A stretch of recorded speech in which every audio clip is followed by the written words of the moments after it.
Төр оршуулуур татвар буу. Татваруудаар төр оршмоо.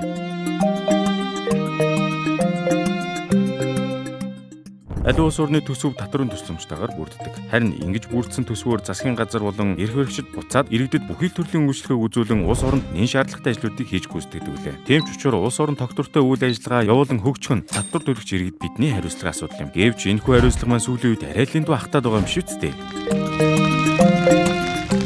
Өнөөдөр Монгол улсад нийтдээ 180,000 гаруй аж ахуй нэгж, 250,000 гаруй хуваарь хөдөлмөр эрхлэгч буюу нийтдээ 400,000 гаруй татвар төлөгч бүртгэлтэй байдаг. Тэгвэл уг татвар төлөгчдийн мөнгө нь 2025 оны байдлаар улсын төсвийн 90 гаруй хувийг бүрдүүлжээ. Үүнээс үзвэл татвар төлөгчид маань Монгол улсын цаашид тогтвортой орших суурийг хангаж байгаа биш гэж үү? Гэвч бидний төлсөн татварын мөнгө яг зөв газартаа зөв хэлбэрээр очиж үр ашигтай зарцуулагддаг болов да. Сүүлийн үед Монгол улсад мөрдөгдөж буй татваруудын хувь хэмжээг бууруулах шаардлагыг иргэд болон аж ахуй нэгжүүд удаадаараа тавьж байгаа байлээ. Учир нь Монгол улсад мөрдөгдөж буй татварын бодлого нь том аж ахуй нэгжүүдэд ашиг тааж, дунд ба жижиг аж ахуй нэгжүүдийг хаан богдуулдаг нь нууц биш лээ. Ялангуяа сүүлийн үед татварын албанаас аж ахуй нэгжүүдийн татвар төлөхийг шаардсан дансыг нь хаах сүрдүүлэг бол удаадаараа гарсан тухайч аж ахуй нэгжүүд мэдээлсээр байсан. Дээрээс нь арай ядан ажлын 22 өдөр нойр хоолой хасан байж ажилласан жирийн Монгол хүний цалингийн 10% орлогын албан татвар хэлбэрээр 11.5%-ийг нийгмийн даатгал, эрүүл мэндийн даатгалаар суудаж авдаг. Өөрөөр хэлбэл та 1 сая төгрөгийн цалин авахд улс 215 мянган төгрөгийг нь авч байна гэсэн үг. Үүнтэй ижил цуг ажил олгогч байгууллагч мөн адил нийгмийн даатгал, эрүүл мэндийн даатгалыг давхар төлж альва бизнес эрхлэгч байгууллагын орлогын бараг 40%-ийг улс албан шахалтаар авдаг байна. Тэгвэл энэ татварын тогтолцоо нь Монголын нөхцөлд арай ядан үйл ажиллагаа явуулж буй аж ахуй нэгжүүдэд дэмтэй эсвэл гайвуулж байгаа юу гэдгийг өнөөдөр имчилгээрээ бид та бүхэнд ярьж өгүүлнэ. Тиймээс та бид бичлэгээ анхааралтай үзээрэй. Учир нь улсын мөнгө гэж байдгүй, татвар төлөгчдийн мөнгө гэж л байдаг шүү дээ.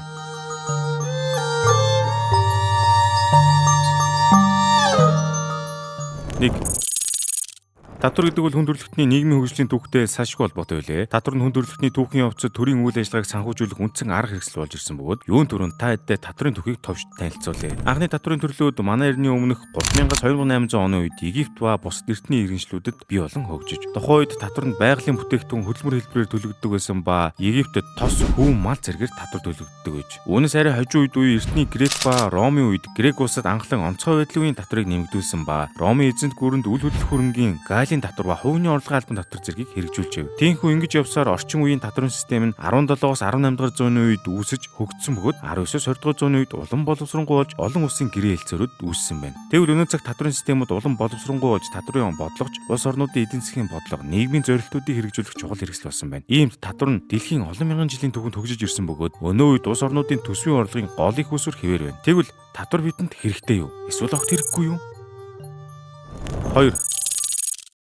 Хэдийгээр татвар нэгтвэл иргэд бизнес эрхлэгчдэд том дарамт болдог ч огт хэрэггүй зүйл гэсэн үг л биш юм. Жишээ нь улс татвартай байснаар дараах давуу талууд үүсдэг. Нэгдүгээр улс орон өөрсдийн татварын бодлогыг хэрэгжүүлснээр нийгмийн хэрэгцээг хангах их өсвөртэй болдог. Тэгвэл нийгмийн хэрэгцээ гэдэг нь бидний бүхнийг авдаг эмнэлгийн үйлчилгээ ба хүүхэд багчууд явуулах сургууль цэцэрлэг бас хууль журам сахиулах цагдаагийн албаа агчийг хэлж байгаа. Дээрээс нь татварын ачаар улс орныг хөгжүүлэх томоохон үйл ажиллагаа төсөлбөр зэргийг хэрэгжүүлэх санхүүжилтийг бүрдүүлдэг. Өөрөөр хэлбэл та улс тодорхой хэмжээний татвар төлснийхөө хүрээнд буцаад эрүүл мэнд, үн төлбөргүй боловсрол болон бусад төрийн үйлчлэг авах боломжийг олж авдаг маа гэсэн. 20 дугаар татварын бодлогыг хэрэгжүүлснээр эдийн засгийн тогтвортой байдлыг хангах бололцоо үүсдэг. Улс орны засгийн газрууд зөв татварын бодлогыг хэрэгжүүлж чадвал эдийн засагт нь эерэг нөлөө үзүүлж инфляцийг буулган ажилгүйдлийг бууруулах хөшүүрэг болж чаддаг. Мөн татварын бодлогыг уян хатан барьж чадсанаар эдийн засаг хямарсан хүнд хэцүү цагт төсвийн тэнцвэрийг хадгалахад тусалдаг. Үүнээс гадна улс орнууд ээлтэй зөв мэдрэмжтэй татварын бодлогыг хэрэгжүүлж чадсанаар иргэдийн зан төлөв, хэрэглээ зэрэгт нөлөөлж зарим салбарын хөгжлийг дэмжиж бусдыг хязгаарлах боломжтой байдаг. Гэвч бодит байдал нь онлоос хол зөрүүтэй байдаг нь харамсалтай. Ийм татвар ч гэсэн өөрийн сул талуудтай байдаг нь ноц биш. Хэрвээ засгийн газар ба төрийн эрхийг барьж буй хүмүүс татварын мэдрэмжгүй алдаатай бодлогуудыг хэрэгжүүлж иргэдийг татварын дарамтанд оруулвал улс орны нөхцөл байдал олон талаар муудаж эхэлдэг. Хамгийн ихэнд татварын хувь хэмжээ хэд өндөр байвал эдийн засгийн үр ашгийг шууд бууруулж хайдаг. Үүний хамгийн том жишээ нь манай улсын нөхцөл байдал юм. Өнөөдөр Монгол улсын татварын бодлого бизнесийн орчинд хэд ээлгүй байснаас үүдэж хүний хөдөлмөр эрхлэх, хөрөнгө оруулах болон мөнгө хадгалах сэтлийг бууруулж хайдаг. Учир нь арай гэж зовж олсон олон сая төгрөгийн 215 мянган төгрөгийг ус аваад байвал та түүнд дуртай ах уу? Дээрээс нь татвараа төлсөн байж төрийн үйлчлэгийг хангалттай авч чадахгүй байгаа нь таныг хохироож байгаа хэрэг биш гэж үү? Мөн татварын алдаатай бодлогоос үүдэж бизнесийн үйл ажиллагаанд нэмэлт зардал үүсэж аливаа зах зээлийг хумж агших нөхцөл байдлыг үүсгэдэг. Үүний нэг нь том жишээ бол компаниудын татварын үр юм. Өнөөдрийн байдлаар Монгол улсад тогтвортой үйл ажиллагаа явуулдаг бүх компаниуд их бага хэмжээгээр нэмэн үртгийн албан татвар буюу нөөтийн өртөө байдаг. Учир нь улс, компани, дэлгүүр, ресторан тэр бүл хувийн орлогын татвараас нөөт авснаар тэдгээр хүмүүс буцаад орлогоо үйл ажиллагаанд зарцуулах мөнгөгүй үлддэг байна. Үүнээс болоод компаниуд үйл ажиллагаагаа ашигтай явуулахын тулд татварын дараа төлөх нөхцөлөөр ихээхэн хэмжээний өртөө явсаар л байдаг. Тиймээс та бүхэн нөхцөл байдлаас нэгийг удаж хоёрыг тунгаана эзээ. Татварын Татрын таагүй бодлогоос үүдэх хоёр тутам сөрөг нөлөө бол далд эдийн засаг үлээ. Хэрв та татраа өнчөөр төлөөд эхлэвэл танд ямар ч ашиггүй бол ямар ч хүн татрыг аль болох төлөхгүй байхыг хүснэ. Мөн эргээд энэ нөхцөл байдлаас үүдэж нийгмийн нэг хэсэг нь татраа төлөх гэж шаардаж явахад нөгөө хэсэг нь огт төлөхгүй явсаар л байдаг. Ялангуяа томоохон зах худлааны төвүүдийн худалдагч нар үнийг мэрсэр хийж байгаа харагдаг. Тийм учраас үүнээс үүдэж аж ахуй нэгжүүж ямар нэгэн аргаас татвараас цугтааж далд эдийн засгийг үүсгэдэг бөгөөд энд бүх мөнгө ямар ч хяналтгүйгээр урсдаг нь харамсалтай. Тийм учраас Монгол улсын далд эдийн засаг нь өнгөн дээрээ байдаг эдийн засгаас 2-3 дахин том гэсэн яриач байдаг нь оргүй зүйл биш юм аа. Ингэж энэ бүх хүчин зүйлүүдээс үүдээд эргээд иргэд бидэнд татвар шууд дарамт үзүүлэн өнөө маргаашиг зогсоох мөнгнөөс хомсолсаар эргээд бидэнд ямар нэгэн өгөөж өгүүлгүй өнгөрөх эрсдлүүд үүсдэг. Тэгвэл Монгол улсад мөрдөгдөж буй татрын хувь хэмжээ хэр их байдаг вэ?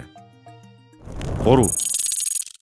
Юун түрүүнд Монгол улсад мөрдөгдөж буй татруудыг тайлбарлахдаа хэд эргэн Батааг жишээ болон авч үзцгээе. Бата нь Монгол улсын томч биш, жижигч биш энгийн нэгэн байшингуудын гаднах хаяг реклам хийдэг газрын захирал билээ. Гэвч сүүлийн хэдэн жил тэрээр энэ ажлаа болоод зүгээр л хуваараа шахуу юм хийгээд явд юм уу гэсэн бодол бодох болов. Учир нь Бата энэ тентгийн хаяг реклам хийж өгдөг бизнесээ эхлүүлснээс хойш амьдралаа нэг ч удаа шахуу бараг л ашигтай ажиллаж үзээгөөж. Харин одоо яагаад гэдгийг тайлбарлаж өгье. Бата бизнесээ сарда тогтмол явуулахдаа бас гэж чамгүй мөнгө олдгоо. Гэвч уус тэндээс нь татвар нэрийдлэр хэд хэдэн татаасыг хамгийн түрүүнд авдаг. Нэгт нь Бата нөөтийн 10% татварыг төлдөг. Өөрөөр хэлбэл Бата буусны угаансны гаднах хаягийг 250 мянган төгрөгөөр хийж өгвөл Бата маань хөрхийг 250 мянган төгрөгийнхөө 25 мянгаыг татварт төлөх өртөө болж байгаа юм. Гэтэл ажилчлалынхаа цалинг бас 250 мянгаар үнэлдэг Бата маань цалин тавих хэрэгтэй болдог учраас татврынхаа 25 мянга төлөлгүй ажилчдаа цалингийн тавьдаг бөгөөд үүнээс ч Батагийн нөөтийн өрч өстой сайхан нэмэгдсээр л байгаа. Бас дээр нь Бата нөөтөөр нэмээд нийгмийн даатгалын шимтгэлийн 23.5%-ийг татвар төлдөг. За үүнээс болж Бата маань хэдийгээр татвараа цаг тухайд нь төлж байсан боловч амьдралдаа нэг ч удаа ашиг олохгүй татрын өрнөөс өрний хооронд урд тормоогоороо хой тормоогоо нөхөн амьдарсаар л явна. Яасан ч хэцүү юм дээ Бата. Зогд хэдүүлээ бүгдээрээ Батагийн зовлон мэдээд авсан юм чинь Монгол улсын татрын тогтолцоонд гардаг хүндрэлүүдийг дурдаад явчихъя. За ингээд Бата шиг мянган аж ахуй нэгжүүд улирал болгонд 10 гаруй төрлийн татруудыг төлдгөө. Тэгээд дээрэс нь ямар төрлийн үйлчлэгээ хэрэглэдгээс хамаарат энэ нэмэгдэж байдаг гэд боддоо. Үүнээс олж Бата маань олон янзын татвар төөрч явсаар заримдаа ойлгоход хүртэл ядаргатай санагдан татрын тогтолцоог төвөгтэй болгодог. Нөөт хоот анот гэж явж өгөн шүү дээ. Дээрэс нь орлогын шатлалаар нь хуваадаг орлогын албан дотроос үүдээд Бата маань олдог хэдэн жаахан юмнасаа дор хаяж 4/1-ийг татвар төлчихнэ. Гэхдээ тэр нь тухайн хувьдралд орж буй орлогоос нь хамаарат бас янз бүр байдаг. Мөн манай татрын систем нь хэдийгээр авахаа сайн хийдэг боловч буцаж үр өгөөжөө өгөх, иргэдийг хөнгөлөх, урамшуулах гэх зүйлийг дутуу үдгээс олж мянган Бата шиг хүмүүс өнөөдөр нэг өсөндөө татвартаа дарамтлуулж байна. Тийм учраас та нартаа дараагийн хэсэгтээ татрыг бууруулах яагаад хэрэгтэй талаар ярьж өгье. 4. Татрыг бууруулснаар одоо хэдүүлээ Монгол улсад мөрдөгдөг татрын тогтолцоо арай зөөлрч татрын хувь хэмжээ багассан байна гэж төсөөлөд үзье. Тэгвэл Батагийн маань амьдралд ямар нөлөө гарах болоо? Юуны түрүүнд жилийн 2.5 тэрбум төгрөгийн хүртэлх төгрөг ашиг олдог газруудын 10% татвараа төлөөд 90% хөнгөлөлт буцаан гэтлэх боломжтой болгосон гэд бодоод үзье. Тэгвэл Бата маань өмнөх дааж давшгууд их татрын өрнөөсөө салж ашиг олдог болж нэмээд нилээдэн хүн авч цалинжуулах чадaltaй болно. Дээрээс нь дан ганц Бата гэлтгүй өшөө олон жижиг аж ахуй нэгжүүдийн орлого нэмэгдэж цаашлаад өөр олон бизнесүүд нэгдэнэ гэд та төсөөлтөө. Дээрээс нь жилийн борлуулалтанд 400 сая төгрөг хүртэлх үед нөөтийн татвараас чөлөөснөөр Батагийн бизнес утгаараа дэм болж Бата маань өнөө айхтар дарамтаасаа салаад явчихсан шүү дээ. Үүний зэрэгцээ хэрэв хувь хүний орлогын албан татвар дээр ч гэсэн хөнгөлөлт үзүүлж сарын орлого нь 3 сая төгрөгөөс доош байдаг иргэдийг бүр чөлөөсөн гэд бодъё. Тэгвэл энэ Батад ч тэр цаашлаад ажилчид тэр үр өгөөжөө өгөн Батагийн хүмүүсийн авдаг цалин амьдралд арай дөхөв болно. Ингээд эцэст нь улсаас татраа байнга тогтмол төлдөг хүмүүсээ оноогоор үнэлж татрын хугацааг хойшлуулдаг систем шилжүүл төрөөс нэг ёсонтой аж ахуй нэгж бизнесүүдэд дэмжиж байгаа юм шүү. Үүний ачаар жижиг болон дунд бизнесүүд маань мөнгөн орлого сайжирч бизнесээ өргөжүүлэх боломж мөн нэмэгдэх юм. Одоо ингээд бүгдээрээ дүнлэх хэсэгтээ орцгоё. Татрын дарамтыг бууруулснаар Монгол улсын эдийн засагт олон талын эерэг өөрчлөлт бий болно. Жишээлбэл дээр дурдсан Батагийн жишээ шиг жижиг дунд бизнесүүдийн 90% татрын хөнгөлөлт эдэлж хөрөнгө оруулалтаа нэмэгдүүлж чадвал та хэдийн мэн эрхлэх ажлын байр шинээр бий болох боломж нэмэгдэх үз. Дээрээс нь иргэдийн орлогын татварыг хөнгөлснөөр худалдан авах чадамжийг нэмэгдүүлж манай дотоод дэргэлдэх мөнгөний урсгал ч гэсэн нэмэгдэнэ. Цаашлаа том зургаар нь татрын татаа орчин гадаад дотоод хөрөнгө оруулагчийг татах бөгөөд үүний ачаар Монгол улсад шинэ техник технологиуд нэвтэрч мэргэжлийн боловсон хүчин бэлтгэх зэрэгээр цогц үр өгөөжийг бий болгож чадна. Эдгээр нь нийлээд үндэсний үйлдвэрлэлийн өрсөлдөх чадварыг дээшлүүлэх бөгөөд Монгол улсын эдийн засгийн тодорхой өсөлтийг хангах чухал үүрэг гүйцэтгэх хүлээ. Иймд иргэн баян бол улс баян шүү дээ.